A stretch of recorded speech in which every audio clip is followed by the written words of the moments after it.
Real peekaboo. It's We're real on, and raw. we're on today. It's you. Oh, that was really scary. Seeing myself in a viewfinder, that was really scary. There's a reason why I don't try to smile when kids are around, because I scare the crap out of them. Okay. Oh, it's all your badassness that comes out. Look at The word of the day for everybody that's watching: badassness. Please spell that. Badassness. I love it. I love it. you know what? I'm gonna write that down. That's in Lynn's vocabulary book. I think we might need to talk about that on Friday. Okay, badassness. Yes, We're going to yes. talk quick-witted on Friday. It's one of Lynn's words. I really should start writing all Lynn's words and put my own vocabulary so that people can watch the show and get understanding of what I'm talking about. We might have a tough time getting you to acknowledge and agree that you said that, some of those words, perhaps. No shit, but you know what? We'll just have to say, reel the tape. Go find out. I swear you said it. I swear in my heart. Yeah. Okay. And being vulnerable / transparent here. I do know a lot of words, but sometimes I can't either enunciate them or neurologically I can't say them that day. I mean, sometimes it's just neurological. I as much as, and then just sometimes it's just like, what am I thinking? But I was going to use the word philanthropist. I couldn't even say it. I couldn't even spell it enough, let alone have Siri know what the hell I was talking about to even spell it right, to put it on there. And I'm like, wait a second. Lita Nolan is really cool, but she's Colombian and English is her second nature. And I was like, if I'm having problems with this, she's going to look at that and maybe have a problem with this.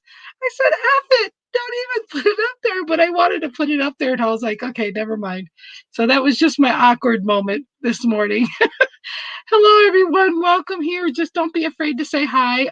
No. We go ahead and we have topics that sound like just for couples, but they're not for just couples. By the way, who are you? Who are you? I'm Lynn Serrano, and who are you?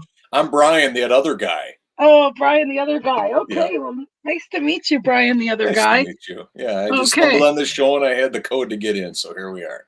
There you go. Thank you for humoring me. I'll pay you later, I guess. Yeah. I'll meet you at the bar. Oh, yeah. We haven't done that in a while. Yeah. I got to check on our friend that's been on the road. So we're at day 3. Yep. Engaged couples. I'll tell you what, though. Tough love, day 3. Yeah, tough love. How much does it take before you can't do or give anymore? So before we get started and we dive in, need to thank all of our loyalists that are here with us. We're honored and grateful. We don't have a script. We never will. That's just the way Lynn and I roll. We are going through a week of tough love, specifically engaged couples, but this applies universally to any group of people that you're involved in.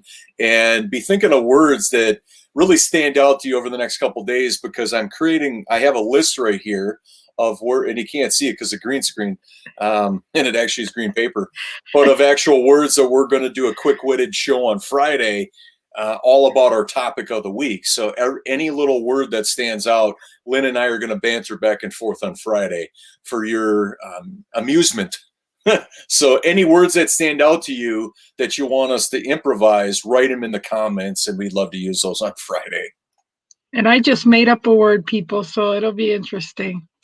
All righty then. Yeah, it was a good one too. Yeah. Badassness. There we go.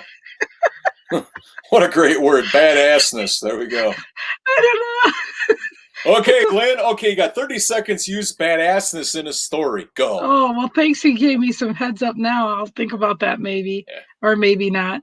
But anyhow. Yeah, I mean, how much you take before you can't do or give anymore. I mean, it's it's a business relationship. It could be engagement. It's marriage, whatever it is. I mean, a lot of people resisting to talk about it, resisting to be in touch with your feelings is not healthy. And obviously starting over, what is life going to look like? All the fear, all the overwhelm, but crawling underneath a rock or feeling like it goes away or wishing that we're different is not reality. And, so I think it's very important for us to be very clear of our feelings and not let them be dismissed or not let them guide us where we need to be. Yeah, it's pretty funny because I was in the clubhouse yesterday, in the clubhouse, and they had a show. It was like The song is titled lunch. "In the Club." Yeah, okay, in the club. Okay, house. Anyhow, I was over there and they had, I don't know why I went to a room that's called, it said lunch with the loser, but it said, it said lunch with the loser. It says, um, what if someone says they're leaving and then they don't? That was the topic.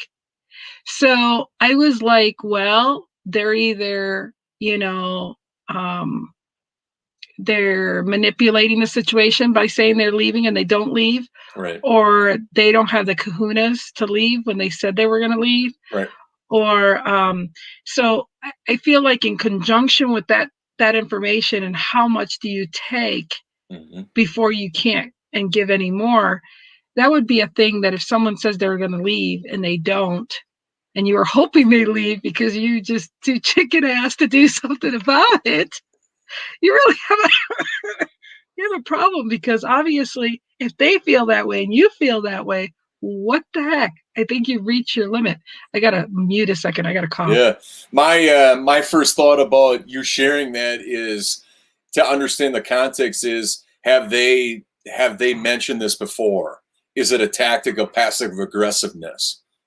Are they doing it to get a rise out of you?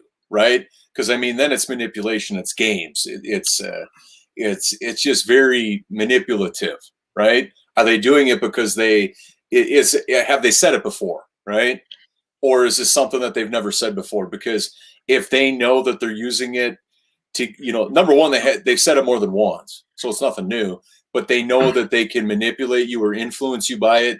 That's when it gets. They're not doing it for the right reasons. See, and this is off topic, but whatever. It's just like it's sad when some people say things like, I'm going to kill myself or this or that, for an intention, thing. But most people that are going to commit suicide would never say that. Right. It's statistics. Right. Yep. It's statistics. But you also don't take that lightly, because then you have to think, I mean, like, truly the reality is, how would you feel if this person isn't in your life? Right. Again, those are things that when you're, a breakup should be a breakup, but sometimes discussions become something of a misinterpreted that, no, we shouldn't need to break up because we're not going to discuss this, Brian. We are breaking up because we are not adulting. We are freaking breaking up, Brian. That is it. Now anybody showing up is going, what the hell's going on? Man, but what seriously, are they talking about? hey, write down breakup down there for one of break our up? words. Yeah. Yeah, Okay, break up. Got it. But you know what? Freaking breakup. It's like, that seems to be the solution with people when they freaking feel like, let's break up because Brian, we're not talking about that. That's gonna be our joke a lot. Brian, I'm gonna break up with you now because we're not talking about that. Well, and then just by doing it out of a very I don't know, just childish, petty. It's just like using the word love without actually meaning it. You're insulting that person and insulting what that is, that coveted place, right? And so for somebody to use breakup so openly, it's like, well, if it doesn't mean anything to you, why should a relationship or anything mean anything to anybody else? Well, I've been known to just say to Ricky many times, I'm done. I'm just done. Because I felt like I just talked my way out of saying there's no more talking because you don't want to talk or hear me. Right. And, I would be done. But I would try to talk before I just walk away. I never just said I was done if things didn't change, or I didn't have time. But, that was the longest freaking breakup ever. But, it just, but those are things that you shouldn't just think that that's going to be the solution, because then you realize, it's like a little kid that runs away from home. I'm running away and I'm not coming back. Well, and it's very easy for somebody to wish upon a breakup and which gives them validation to not hear anything that they might not want to hear about themselves. Right. Regardless if it's honest. Like, I remember you telling me, Lynn, I think it was last week, about, even though my ex and I, where I moved in and we lived together, is that she's a beautiful person. We're just not right together. Right. And I remember you telling me, I'm paraphrasing, but it's like, well, kudos to you for not digging down deep into that person or to making that person wrong. And I'm like, what good does that do? It doesn't do any good. Exactly. You But know, just if anything, it shows things are incomplete with my life, regardless if she's out of my life or not. You know, what, when that person's not around and there's not a context, it's like, unless we're in somebody's space where it's like, why would you stay with that person? Well, if you're in their world, you might relate better to it than being somebody on the outside trying to look through it, you know? right. And, the breakup part, it's not easy upon anybody. But at the No, same time, what I can say from what I've witnessed is that a person, and I can speak from my experience, but it's like if a relationship is ending, if it's done, the person has already made a conscious choice that they don't want this person in their life, but it still doesn't refrain from them wanting or having the ability to improve themselves. but you know what? Would you not agree sometimes that some people realize that breaking up in a relationship, sometimes you need that breakup Yeah. to have a breakthrough in your relationship to see what it actually feels like not to have that person in your life. Yeah. And then coming back to it and taking it more, take two and take responsibility and realize, well, shit, I know what it feels like now not to have them in my life. And let me sit here, let me brew in this and truly make it work this time, you know? What I can't say is that, I went to therapy immediately after for some issues that I've had, and I continue to go to therapy. I've done EMDR therapy treatments, and I'll be fully honest and open that, I studied psychology in school and all of that, and it was like I had a certain perception about therapy, and it was for those people, or only the weak people go to therapy. Yeah. And And I thought that too. and the thing is that that's something that is very coveted to me, to be in front of this camera in a good, health place, right? In a good mental health place. Does it waver? Yes, but what doesn't waver in life, right? But the thing about it is I did something with it. Now, I don't know if my ex did anything with it in terms of getting therapy and working out her issues or whatever. It doesn't really matter, but I'm just saying though is that when there's a light bulb that goes off, that this is above and beyond me to figure out, there should be you should be running to get help, right? Because those people are going to be able to see things you don't see, but you have to be willing to put your life out there too. Spreading the ways to find happiness today. Wonderful, Jerry. And that is a big thing for me, is that all it takes is one thing for that to happen. So I go to work on myself. Now that can even be something that is people say, but do they really do? Right? They can say to themselves, "Oh yeah, I need to go work on myself." Well, what does that mean? And what are you putting at stake? Yeah. And so I don't know what my ex did after we broke up, but to not seek therapy is not is to Well, me wasn't the best of ideas. yeah. Well, But, again, that's what I love is the fact that I would go see a therapist that has been married or divorced, or at least is married, or or not just married and like, oh shit, they're at the beginning, I was at the end, and I need you at the and end, here's the thing: is that the work that I've done on myself to improve and get better greatly exceeds what I wasn't aware of, or the boyfriend I wasn't years ago. Right? The tools I had are the tools that I had in that particular time Right, period. Right? right. Now, one of the most coveted things that I said to my ex, and I know it points in where you can't give anymore, and I've said it several times on this show, is that it was one of the most painful and the most freeing things I've ever said to anybody. To a girlfriend, I've never said it to anybody else, is there is nothing more I can do to please you.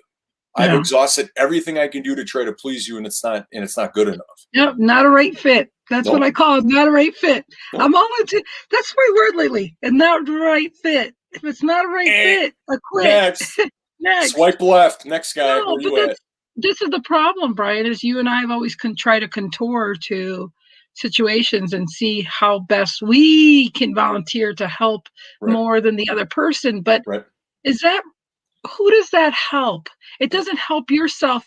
How can you be excited about being involved in something if you're not excited about being part of it, right? Mhm.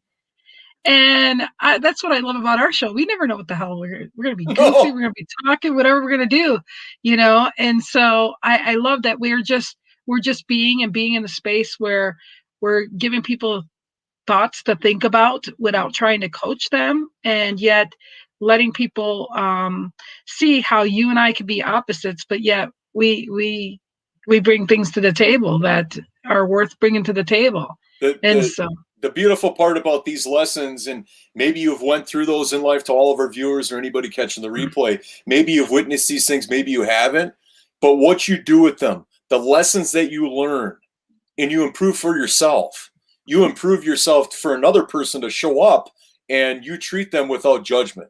You treat them without previous experience. That's the only way you can be present to another human being, is if you're free from your past. And when I had an ex, the one after my 4-year relationship, where I moved down to Chicago, it lasted for 10 months. And this person could not, in my opinion, could not separate her past of being mistrusted and not being able to trust men. She had a strained relationship with her father, right? It's like, well, I'm sorry, but I refuse to be here with you and have that burden of something that I was not a part of. right. That's And not my responsibility. and that's the problem. We get older and we have all this baggage. It's layer upon layer of thick grease, thick shit that just doesn't go away. Mm-hmm. And you just compound it daily with more stuff and more things you're telling yourself. And that's why therapy, and even if it isn't a certified therapist, but a friend or somebody that can actually be constructive and actually help you and not coddle you, or you can banter. I mean, what I'm saying is, what we're trying to say is, don't keep the shit to yourself and bring it, and bring that shit, that hoarding stuff, over to the next relationship and add to it, And even the things you tell yourself, it's like, if somebody tells me, or if I get the understanding, like everything is, perfect and rose-colored glasses, I call bullshit. Pardon my French, but I'll say that out loud. Yeah. We all have stuff going on in life. Now, the stuff that we won't share with anybody is the juicy stuff that we have going on in our life, right? It's the stuff that we're ashamed to talk about. It's the stuff that, when you're fully vulnerable and you can go into a group of people, or a large or small group, whatever, doesn't make a difference, and say, hey, I got some stuff going on in life. You're going to probably silence an audience, but who cares? Because it takes that one person to speak up for everybody else. And it's like, I've yet to find somebody in my life who doesn't have stuff going on in their life, who doesn't have problems, who doesn't have obstacles to face. Right. Because if you do, if somebody doesn't, they have more problems than they either want to acknowledge or are aware of. Yeah. That's the true thing. And I've got plenty of issues, but I don't let my issues define me or whatever. But you need to focus on where you want to go, not where you've been. And like they say, that's why the windshield up front in your car is a lot larger than the rear view mirror that you got there. Right. You can't go through a keyhole with a bunch of stuff. You can't get through the other side without, that's actually a good analogy, trying to go through the eye of the needle, or the little key knob, you can only fit yourself. You can't fit everything else in there. Right. You really just need to, we come in here with nothing. We leave this world with nothing. Absolutely. That's why I feel like today is Wednesday, and I'm going to take 1 or 2 bags of shit around here, and I don't care if it's in bad shape or whatever. It's going to the mission or the garbage today. Right. And I'm just going to do that for I'm starting my spring cleaning early, and just because I'm just tired. It's just moving the shit from one place to another, and I'm just getting tired of it, man. It blows my doors up by how many people, they hold on to stuff because inherently we get rewarded with a dopamine hit or whatever that is, where we got to keep grinding on things that the outcome is not going to be any different, or we hope it's going to be different, right? Yeah. I don't understand why, it's like, okay, how long does it need to hurt? And how much do you need to hear it pounded in your head by people that you know and trust, that they keep giving you the same advice or sharing, and you think it's going to be different and you don't listen to them, right? Right. And that's why now I can't I can't wait for some of these friends that always come back and say, "Hey, Lynn, got the situation." I'm like, "Oh, here, it's called PayPal //LYNNSERR. It's all set up for you. Go ahead and whatever, and I'll help you." They were like, "What?" Because I'm just done with the free advice. I'm done with the, Lynn, how about this? It's like, no, it don't work that way no more. Right. Go find somebody else to. Because I mean, what's the point? I truly have realized that until people are ready to put their money where their mouth is, or actually learn from what they're Well, well, asking. well. Even then, okay, you're getting a deal. you're getting it very inexpensive because you didn't have the hours of sitting in front of a therapist or all the disheartening days of how am I going to deal with this and having to figure it out. You're getting the honest Cliff Notes version of that. Yeah. Well, it's really funny. I'm actually been helping this couple lately, and this girl, she's so sweet. She's like, "Lynn, can I just keep paying you instead of all this other people?" I'm like, "Yeah, I'm getting there, but I've given them so much value. Matter of fact, I gave them so much value, and I'm not saying who they are, so that's okay. But the situation yesterday is I was compelled to call this girl. Usually I text her. I don't usually call people without getting their permission to call them. I'll just text them, right? And I was like, "No, you need to call her." And I'm like, "How's your husband?" Because I spoke to her husband too. "How's your husband?" "Lynn, he has vertigo really bad." I said, "Well, you know what?" I said, "I had vertigo." I said, "But did he go to the doctor?" He goes, "Yeah, and they just said it was vertigo." I'm like, "And they didn't tell you what to do?" She's like, "No." So I did what the doctor did when I went. He Googled how to take care of vertigo, and I found the same damn form and the same damn remedy that they gave me. And I said, "Here, print this up and do this." And then he felt good, and she's like, "Oh my gosh, I should be paid." I'm like, "I did save you, no, I did save you a couple $100 in going to the doctors again and Mhm. time." I'm like, "Yeah, I think I showed value. I'll get you my PayPal link, but I just haven't done it, because I just love giving the value to somebody that sees my value and that has actually offered to pay me now. You know what I mean? It's Right. not I don't need to, I'm not in the business of convincing how good I am. I'm just good, and you'll find out about it. And that's that. Right. So I just thought that was really cool that I was able to I knew I had to call and I could help. And that's just a really good feeling. But again, it's seek and you shall find, people. And when you are seeking to find, you need to realize it's not a coincidence that happened, but yet you got to realize that that's where you should appreciate the fact that it's like it's like, where's my pen, or where's my glasses? Come to find out they're in my head. But like, I do that a lot. One time I went through security and I'm like, I kept peeping through the security. I'm like, what the heck? I have like nothing on. And I go, oh, wait a second. I go on my bra and I had my phone in there.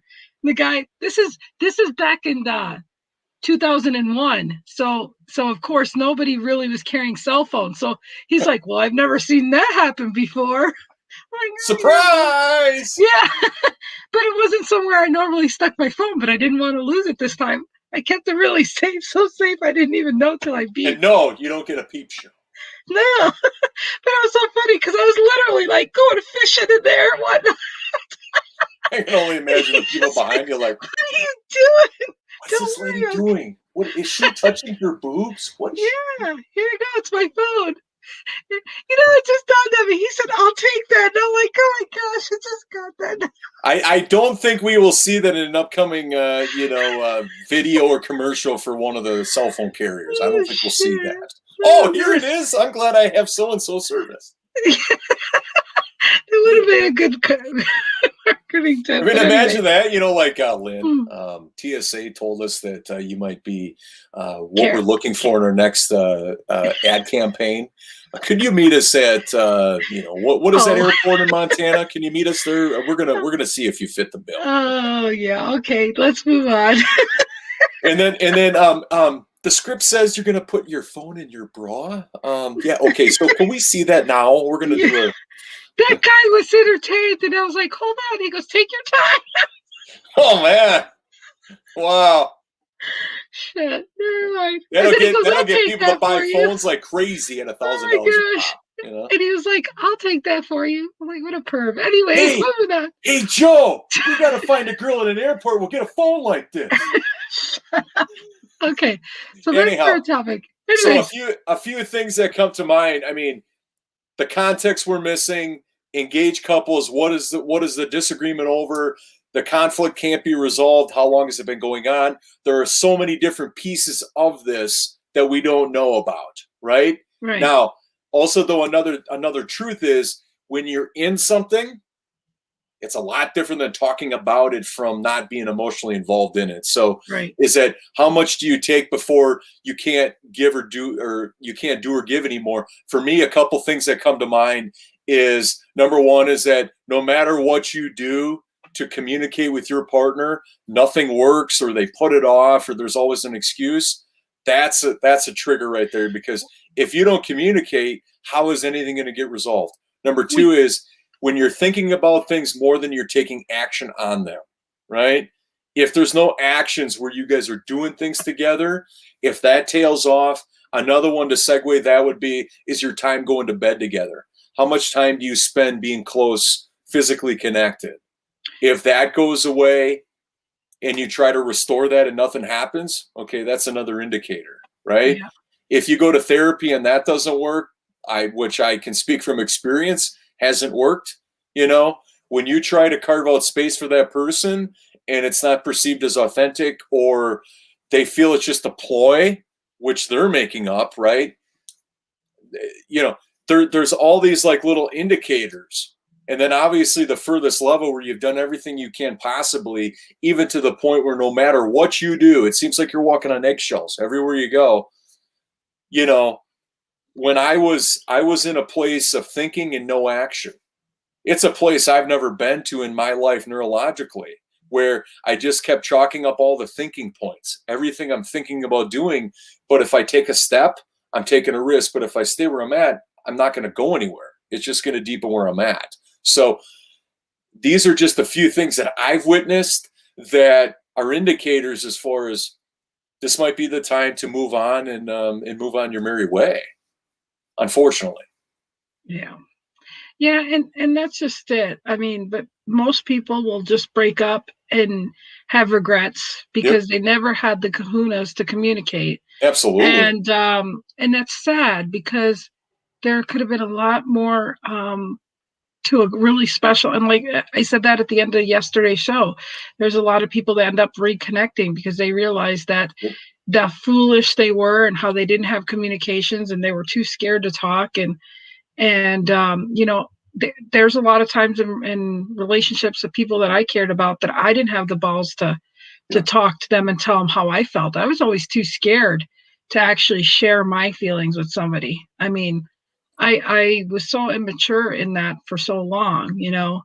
And yet, I mean, I know part of it is because I am an introvert, and I'm glad I understand that I'm an introvert, and that I can't use being an introvert as an excuse, because that excuse is going to get me a long life of misery. And it did. Being an introvert, not sticking up for myself, were things that I totally wish I understood earlier, and that you know, like I love to laugh and joke and everything, but I've used those things to repel having those close connections. Mm-hmm. Hey, Heather. Heather's here. Welcome to our show, Heather. Lots of people are afraid on the confrontation and it possibly leading to a breakup. Yeah, I mean, but that confrontation, we don't have a context of a situation here. But all I can say is that there's probably not one confrontation. It's a series of unresolved confrontations that were probably never spoken of because of the fear of breaking up. Bingo. And it's the fear of breaking up to the point that, why do you let everything compound? And I was one of these people. I used to let everything compound to a degree that I didn't say anything until I had enough. And then I could give you a list of things that just took it to a level. And so I truly have gotten to a point where when I see how people are treating me or disrespecting me, I don't care anymore. I let them know, and I'm like, well, I'm good. But you see, I resolve everything by saying I'm going to love and let it go. I'm going to Right. love and let it go. But I talk it to myself and go, no, I've taken enough of their demeanor, their behavior. I don't need somebody that emotionally disrespects me like that all the time. I will love them, but I will let go of that, and I will love them for what I know of them and what I like. I won't treat them the way they treat me. I won't do it, but I won't be disrespected anymore. The the I'm unfortunate just the unfortunate part, Heather, about this is that obviously we can't predict the future, what a relationship is going to be, a marriage is going to be, a couple that's engaged, ready to be married. We can't anticipate what that's going to look like or what struggles or obstacles are going to come through the way.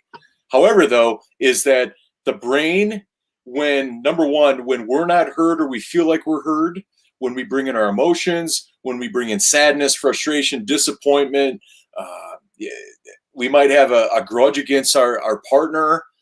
All of these things are woven together where the source of the confrontation, the first one, can't even be recalled. It's right, just all of this cycling the drain of negativity in black. It's murky, it's deep, it's thick, but it wasn't created that way. It started by every single one of these little confrontations or conflicts or disagreements or whatever that are unresolved. And if we were able to look at the ideal relationship, right, like we talked about last week with moving in and a house and these bigger things, look at your ideal relationship. What does it look like? And then scale it back from there, right?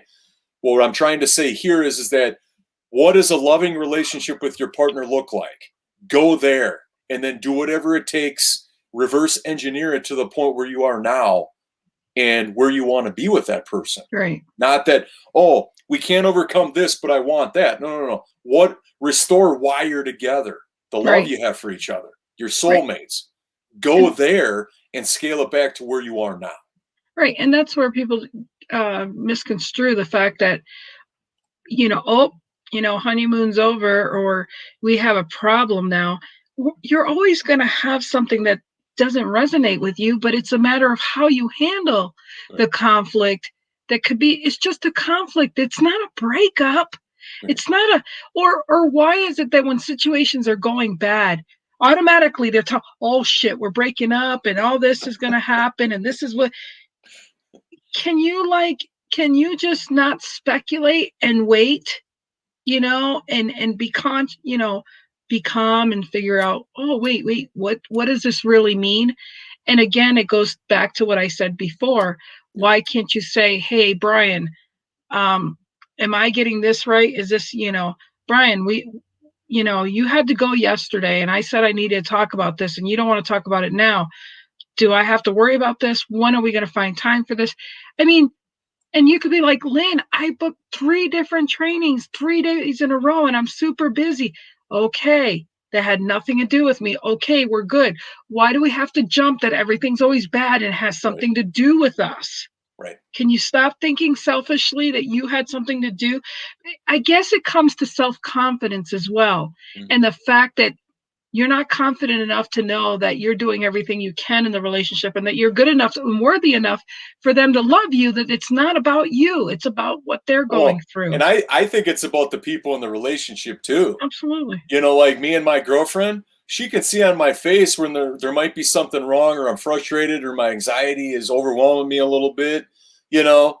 Uh, but we have that bond where it's like nothing is going to get close to that, Right, right? right. But Hmm. it's like to clean up something is very quick or to just check in. Right. I mean, what's wrong with checking in to make sure that you're at a level of being on the same page as your partner? That should be a great feeling that the person thinks enough about where you are and we're all on the same page. Heather comments, I don't hold anything back from my husband as far as things that bother me. My thinking is if I don't tell you, then how you know that it annoys or bothers me? If you keep doing it afterwards, that's when it becomes a problem. Okay, so I fully agree with you. However, though, people are creatures of habit. And Hmm. so I don't think that I think it's got to be in progress because there's times when people don't know. There's two different ways of looking at this. Are they doing it without knowing it just because that's how they're wired, or are they doing it in spite of you? Right. And the thing that comes to mind for me really quick on that, Heather, is that let's just say there's a subject that really bothers you, and to him it's funny to pick on you for it. Right. Right. And you told him, look, this is the situation, and and this is why it bothers me. But he goes to pick on you again. It was out of reflex and out of just habit, for one. Right. And you have to kindly say, look, remember that really bothers me, and now you're hurting my feelings. Mm-hmm. Then it's like, oops, one, I'm me bad for doing it, but two, oops, hearing again that it hurts your feelings. It's like, I need to clean that up, because first, it's first impulse after you discuss it. I mean, Right. whether it's just a few minutes later or a few days later, it's just fresh knowledge. But then, you have to say, that really, I told you, and now, and then after he did the second time, and then the third time, say, okay, this is it. This is, I told you this bothered me, and now you're picking on me. Now I really know that you don't care about my feelings or something. I mean, like, take it to that next level, Right. and it'll, eventually be fixed. But she goes, right, there's a difference. You can tell when it's out of spite. Absolutely. Right. 100%. And sometimes it is a split. It's just a slip up in realizing. And then yet I've seen in couples that when you bring that up in therapy or talking to them, and they're like, shit, I never knew. And I've been doing that constantly. And you've let me do that 200 freaking times. Like I didn't know. And now you want me to fix this? Right. Shit, I don't know how to fix it. It's just a reflex for me. It's no different than when somebody says something or whatever, and they don't know, they think they're just talking to you or whatever, but you take something a certain way. You're perceiving it differently than how they wanted it to come across. Right. And again, that's when you go and discuss the simple measures. Say, okay, now that we discussed that, Yep. Brian, you understand where I'm coming from and how that you picking on me for that makes me feel now, right? Mm-hmm. And I'll give a good example because I'm in a good place today to say this. It's just like I was born with the name Eileen. And for the longest time, hearing that name came with being molested and sexually abused, and I couldn't handle it. And so, there's the jokes about Eileen this way, Eileen that way, blah, blah, blah. But I was like, that sounds funny. But the trigger with it was not funny to me. That was very hard for me to deal with at one time. Right. And so when somebody did that maliciously, it was like, you have no respect for the fact that I'm not healed from that yet. So I mean, I'm using that as an example of how the severity can trigger something in you, but until you work it through where it doesn't control your triggers, yeah, then it's better. But sometimes it takes to be ignited by triggers to realize that, you know what, I got to conquer this trigger so that if someone does this, they don't have that power emotionally over me, because some people will use your triggers as emotionally powered over you to control Correct. You and manipulate you. Mm-hmm. So taking the power away from others is very, very good for the soul. One more thing, Heather, is that the reaction of your husband, does it feel, and this is a feeling thing, does it feel like he's trying or that he slipped up? Is he taking actions to get better? Are these kinds of situations, are they happen very infrequently, or is it happening a lot without improvement, right? And then when it comes to the spiteful part, is that how do they react? Like, what's the use of his language? Right. Because it's not a series of different outcomes.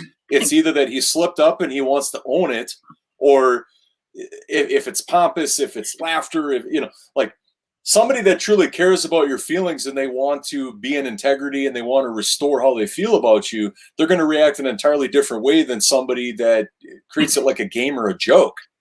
And if I could suggest one more thing in this situation, is that next time you bring it up, use different language, use it from a different angle, because the language you're speaking, he repeatedly hears your answer, but it's not registering the severity of the problem to him. You need to either give him more details, or you need to explain how it makes you feel. Because if he knows how it makes you feel for that situation, then one, you're giving him control to know how it triggers you, but you're also given the fact that if he loves you enough to know that he doesn't want you to emotionally feel pain, he will correct the situation. Correct. And when I was it took me the second time to tell somebody, look, this is the real reason why I don't want you calling me Eileen. Because I never said that at first. I'd say, Brian, don't call me Eileen. Right. That there's bad feelings to that. And then he does it. But then when I tell him the severity of that, and he can say, wow, I didn't know, that helps correct it, because there's more reinforcement and validation of that's a triggering. That's a triggering. Triggling. Oh, triggling. That's a new word for Friday. Triggling. All right. It's another trickle. Lynn, how do we spell that? Triggling. Triggling. It's a trigger to the trigger. Triggling. Okay. It's a trick. I might have to rewatch this show to spell it on Friday. Yeah. It's a trickle.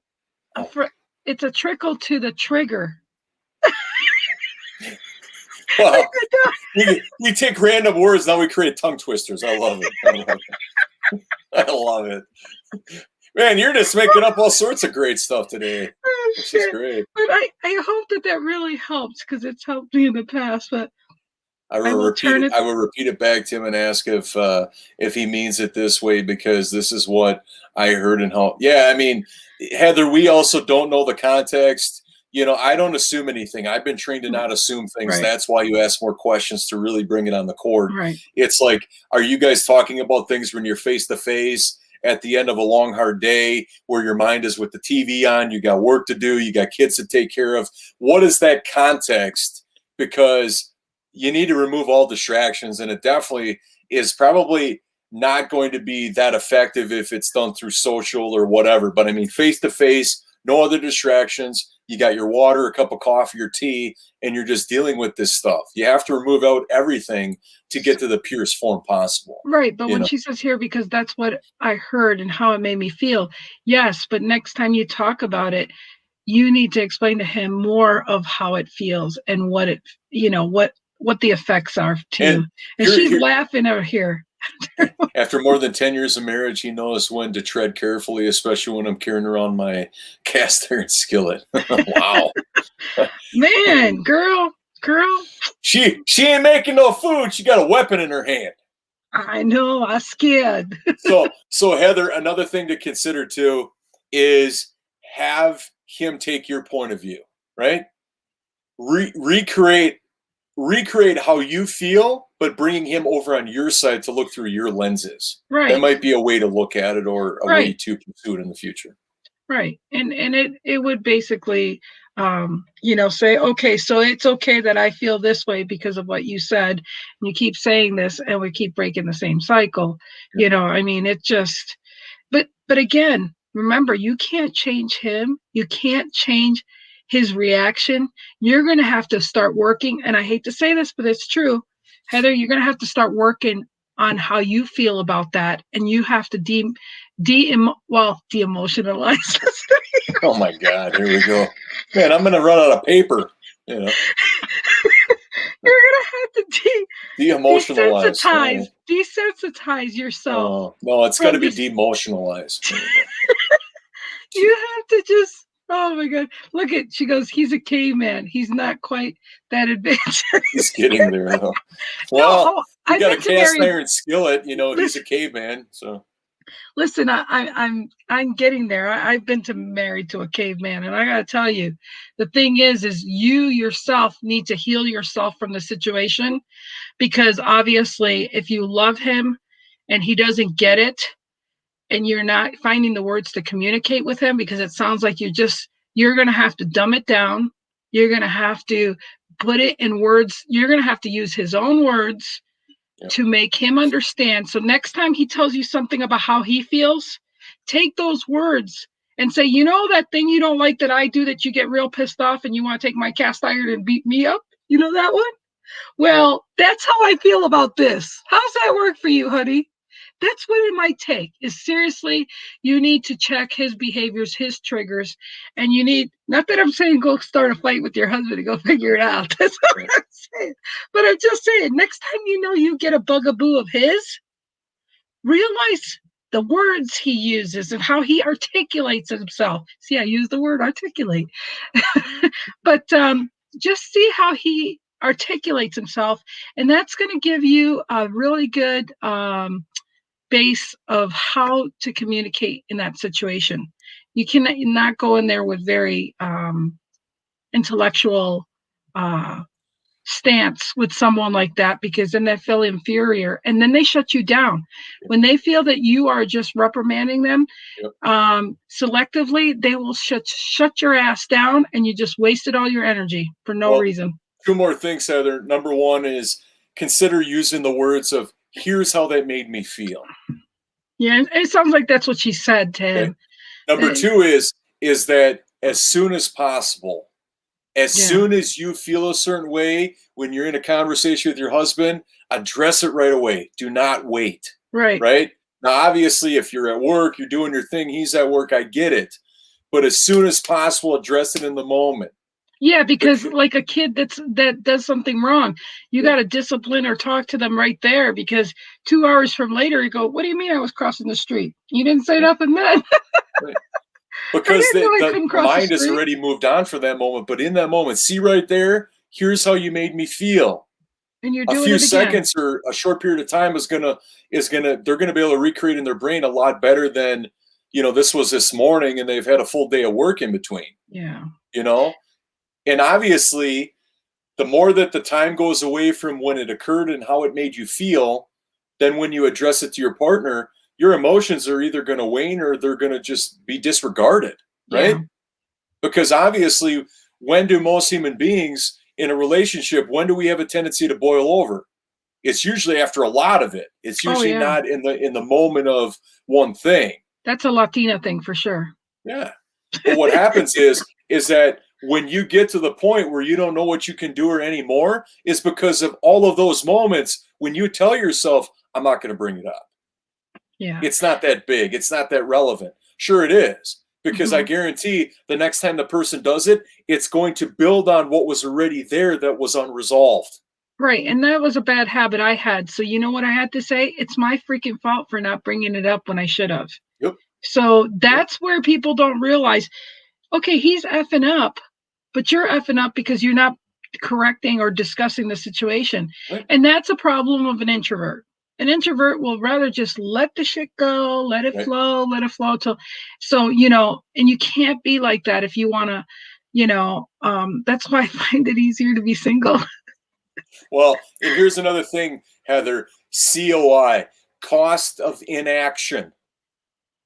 I learned this from, to give credit where credit's due, author Scott McCain. Lynn, you know who I'm talking about, a big storytelling guy. He's a master of distinction, is that cost of inaction. By not incorporating your voice, your feelings, and what's important to you to the love of your life, what's the cost of that inaction? It might not be very much now, but I guarantee when you're having difficult problems, the cost of inaction is greatly intensified, right?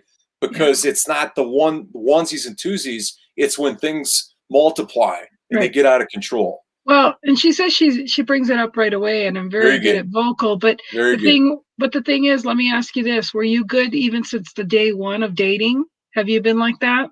Mm. And if you have, then and Heather, I love you, and I'm just being raw and real here. Yeah. I've got to truly say, then you signed up for him being that way, and you only have yourself to blame. I'm sorry, but that's the truth, because you allowed him to treat you or to do that. I mean, it just, so again, one, you got to look at it. That's just the way he is. Right. And you decided to marry him, and you just need to be tougher with your feelings and realize that you signed up for it. Mm-hmm. I'm sorry, but you can't change somebody else. You can only change the way you feel about those things. So I highly would recommend that you work on those feelings so that when he does it, that you are not triggered by it.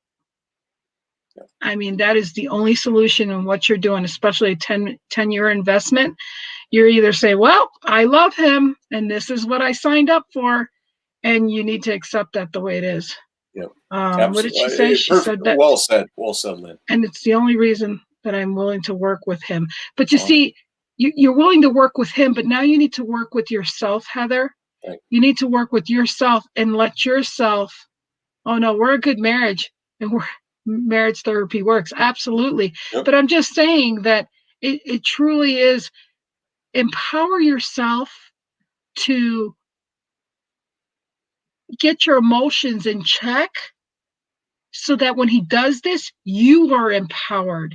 You're empowered to say, I did that. And guess what? It didn't bother me. And say, you know what? You did that again and I'm healed and it doesn't bother me. So keep doing it. Because that's where you're going to have peace of mind. Here's the thing, Heather, is that every day I've been walking for 402 days straight, 2 to 4 miles every day. Okay. Do I want to do it every day? No, because it's freaking 20 degrees outside. Right. But I'm conditioned where, number one, I need to do it. That's not negotiable. Number two is like, here's when I'm going to do it. Right. So what I just shared with you about my walk parallels what you need, what the habit you need to create with your husband, right? That it's going to be weird, different. You're not going to know how to do it, when to do it, the time, because of your work lives, all of that. But it's not negotiable after a while, right? Yeah. Because you feel fulfilled by being heard. You feel fulfilled by having a loving partner that you're on the same page with every day. And you can't wait to get home from work to see that person, right? It's the habit you create with them that has to be non-negotiable for both of you. Not one of you, because you playing a tennis match by yourself isn't going to work. Well, I'm glad to know this. I think I gave you the wrong impression. He doesn't trigger me anymore. I'm glad to know he doesn't trigger you That's anymore. Good. And I good. And I had to get real with myself. So again, this is great, Heather. Even if there's a miscommunication, the fact that you gave us the ability to discuss this with other people that needed to hear that, and to know that you actually did what I suggested or how I think that it should be handled. I thank you for bringing this up and for us discussing this, because you have helped us help other people. And the fact that you did say that you did help yourself so that there was no more triggers, I think that's fantastic. And that's what we're trying to do, is especially for engaged couples. This is the time that even if you've been dating for 2 years, 3 months, whatever, but you're looking to do the forever. Before you do the forever, for right now, before you speak now, forever hold your peace. That's what we're trying to get to, is that, or in a new relationship or partnerships, it's very imperative that you deal with these issues when they're issues to begin with, because if not, you have to handle them in a different manner, whether it be marriage counseling, therapy, therapists for yourself or as a couple.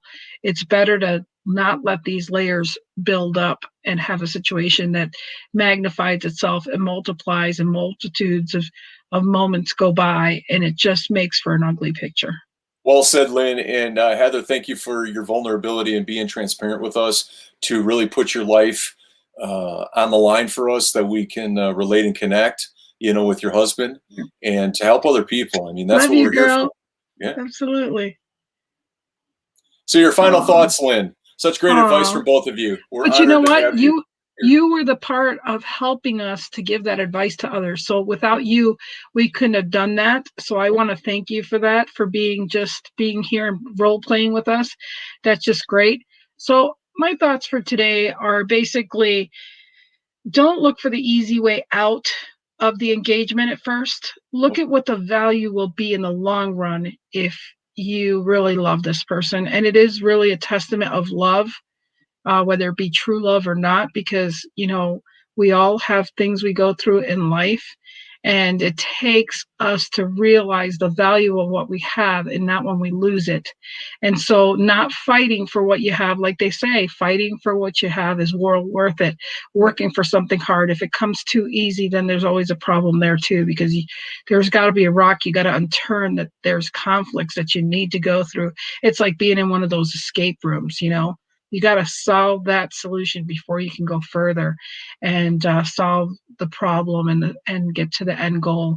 And so it's great that we're talking about tough love this week, and that I'm adding to my vocabulary of Lynn's vocabulary, and that Yep. I graciously, embarrassedly, in vulnerability do that for you guys every day, that I show up in this show. I thank you, Brian, for being my co-host and having me accountable here. Yep. I love our friendship, our bond, and the fact that we're getting to know each other and grow together, and that we have the passion of just putting our hearts and being vulnerable to help whoever it is we can help today. So again, I'm just very grateful, and I just wanted to say that. My pleasure. And as Clubhouse would say, this is Lynn Serrano, and I'm done speaking. That's what, as a moderator, that's what you're supposed to do on Clubhouse. I'm training you. I'm prepping you up, buddy, for our show to go to Clubhouse. You forgot a series of words. I want intermittent wipers. Oh, that wasn't for today's show. Oh, okay. It's been your tagline the past couple of days. I know, and you know what? We're getting close to the end, so I'm going to bring up our action steps / question. So my final thoughts for today before we move to the action step sorry. Go question. ahead. No. Keep it up there. Keep it up on the screen. Okay. Is I feel like you have to fail. Fail forward. Correct. I feel that everybody has to go through, and it's not, I'm imposing upon this to anybody, but to know how much value you bring to the table, to know how valuable you are, the contribution, the love you have for people. I think you need to get knocked down. Like when I was in a 4-year relationship, and I felt like crap, right, for at least a year. Okay. But it allowed me to get the coaching and training and development I needed, right, to be great for the rest of my life, right, to get the ball rolling little by little as I worked on myself. But also, though, my friend Rick, who's retired from my industry, he was with me every step of that journey throughout the 4 years. And he said magical words to me. He goes, Brian, take the time you need to recuperate. Take the necessary time that you need to determine what you want out of a relationship, what you want, who you want out of a woman, right? Because you're entitled to that and you should get that. But the only way that you're going to be able to do that is to get clear about who you are without the constraints of a person that's not in your life anymore. And so the reason why I say to fail once, have a gut-wrenching relationship that didn't go well, because then you can get more in touch with who you are. And so the topic for today is that when you're in a relationship where you've done everything you possibly could, you're content with walking away. Is it going to hurt? Yeah. But you don't have to live with regret that you did everything you possibly could to keep the relationship moving forward. So question. So that relationship was for 4 years? Literally, yeah, close to 4 years. Wow. I'm glad you did get help then. And Heather said here, engagement marriage is a garden and there will be weeds. And I couldn't agree more, right, Heather. And I thank you so much. You really were like our co-host, our side wing person today. And thank you. You were our wing person today. I mean, Heather, thank you for putting your life out to us, your marriage out to us, because it helped everybody. And that's the way that our show is designed, is we don't have a script. I just have Lynn's, 4 words today that we'll be using on Friday. Badassness, breakup, triggling, and de-emotionalize. So those will be recreated on Friday with a little improv fun. And you need to come up with them too. It's just we got about 10 or 12 words so far. Awesome. Well, this has been an awesome show. Like I said, I'm really feeling like we're going somewhere with all of this, and and then after we're done with relationship, we'll probably just talk about electronics and all sorts of raw and real about life, other politics. Okay. No, we ain't going politics, but so anyways, the day number 3 of the tough love is coming to an end, but the question that we want to impart to all of you, and please leave your comments below, check back with us on Friday, especially because we're going to summarize everything we talked about this week of tough love in a very quick-witted improv show on Friday, where Lynn and I are going to banter back and forth and try to get through as many words as possible. So the question to everybody today is, What is your deal breaking moment once you did everything you could? What is that one deal breaking moment? You know, you might be going through this now. Maybe you went through something you remember years ago, but what was that one deal breaking moment where it just came to you? People have been telling you this for a long time, but all of a sudden the light bulb went off and you're like, oh, I need to move on from this. And it's going to be painful, but I need to go elsewhere. What is that moment? We would love to hear your comments over until we join with you again tomorrow. Yeah, and Brian, I couldn't agree with you more as far as the fact that you need to fail and know where you start, because without having a perimeter, whether it be good or bad, you have no gauge. And without a gauge, how can you see where you're going to grow from there? Well, and how valuable you are to the world, how valuable you Absolutely. to that person you haven't met yet. Absolutely. Because if you're beaten down by somebody, who knows how long it's going to take for you to even get clear about, you know, what they made you think about yourself. Right. If they treated you like a puppet or like a secondary person, or that the only reason why you were there is to serve their needs, it's like that takes a while to unravel the truth from what somebody wanted you to believe about yourself. Absolutely. Been there, done that myself. So I hear you. Yeah. I did 20 something years of marriage, 3 of them. I know. A lot of unraveling there. Enough said. We're out of here. See you tomorrow, everyone. Bye.